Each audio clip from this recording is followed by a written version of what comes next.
Hey, Asamat here, and this is the third video in a series of videos where I'm answering some questions, some challenges that a fellow musician is facing, and I hope that these answers, these insights, these thoughts might be helpful for you as well.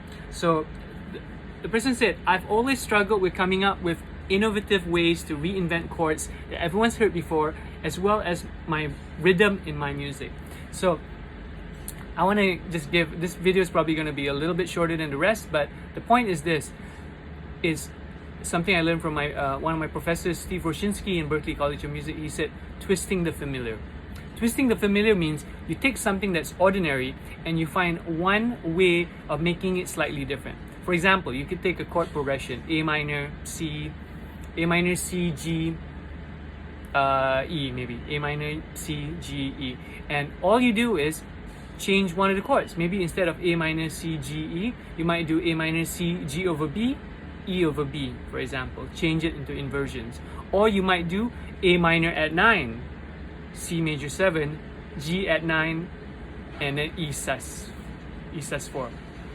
So you could do one thing, just twist the familiar, twist it using inversions, twist it using added notes in the chord, twist it using different voicings, twist it by maybe starting it off in A minor and then during the second verse modulate to D minor. So you want to look at what is familiar and you just want to change one thing so it sounds like something you've heard before, but just one slight difference. Okay, so in terms of chords, I think that's the best advice I have. You just look at the chord progression and say, what is the one thing that I can change here that will make it sound slightly different than what you've heard? Sounds familiar, but it's not quite the same.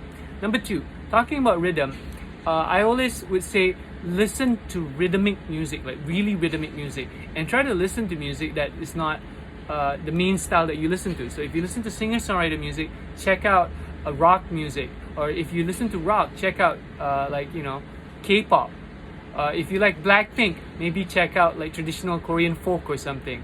Or if you like Malaysian music, Malaysian rock K-pop music, maybe check out like Keroncong or something. So all you want to do is check out music that you don't normally check out and listen to the rhythm and try to apply that rhythm to your own music. And if you're talking about grooves, one of the things that you can do is just open like an app that has a lot of different drum loops, or go to YouTube and just find different drum loops and find a rhythm that you're not used to, a tempo that you're not used to, or a rhythm that you're not used to, and try to write to that drum loop, try to write through that drum beat, or through that feel or vibe or something. I think using loops is one really easy way to get out from what you normally hear. Although if you always use loops, and maybe coming from it from like another way, another perspective, basically start from somewhere that you don't normally do. A different tempo, a different style, a different drum loop or drum pattern, a different feel.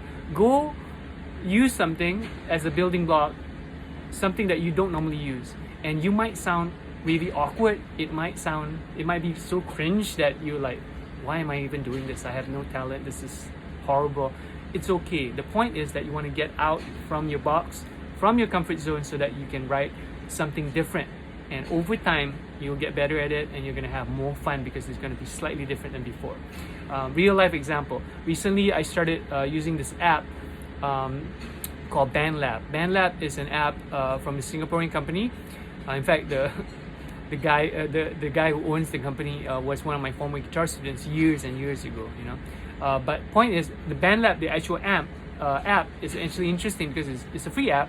I'm using it on my iPhone. And I'm starting to compose music using just the loops in the app. And I don't necessarily sound that good using it, but I'm using it as a process to trigger my creativity, to spark my creativity. So I would really recommend, if you haven't used an app like that, try it out and just use it and just see what you come up with. Even if it's initially not that great, it's just good to get into the habit. Because creativity, you want to have a creative habit. You want to have it by just doing little things every single day, and over time you're going to get better at it. Even if at the beginning you're like, oh, I can't even listen to this, it's so horrible. The point is to find a way where you can spark that creativity and make it easier for you to create more and more music.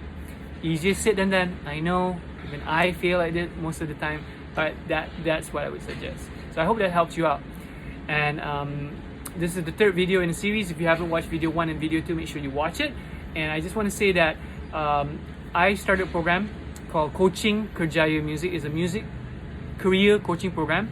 Right now I'm working with 3 musicians. The first batch is a producer, composer, an orchestrator, and also a singer-songwriter. And what we do is I'm helping them throughout the 1 year long. It's a 1 year long program. And every month you meet in a Zoom session with me, and we talk about things like marketing, talk about things like how to plan your music career, talk about monetization, talk about what's the next step that would like kind of push you to the next level where you will improve and get closer to your dream career, whether you want to be a singer-songwriter, whether you want to be an artist, music educator, whatever you want to do in the music industry. And this program is now open for the next intake, the next cohort. The next intake is going to be in January 2022. Applications are open now. I'm not taking a lot of people because I just want to work with a small group of musicians, probably going to be 3 to 7 people, who really want to build their career and are willing to put in the work. There is an application process, so you have to apply for it. Not everyone will get accepted, but it is something that if you feel that I might be able to help you with it, because I've been doing music for the past 25 years. I've written music for a video game called No Straight Roads. I've played with the Malaysian Philharmonic Orchestra. I've released a lot of guitar courses. I've taught at Berklee College of Music the summer guitar sessions twice. I've toured the world. I've played with artists in the US. I've played here. I played in jazz festivals.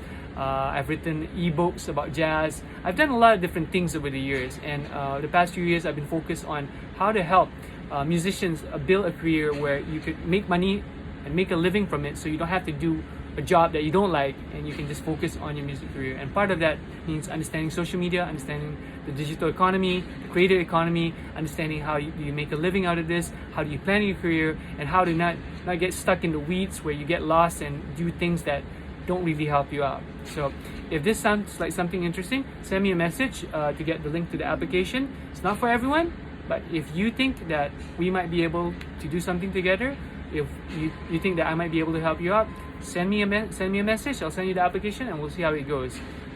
Thanks again for watching this video. Like, share, subscribe. I'm Samat, and see you in the next video. Take care. Bye.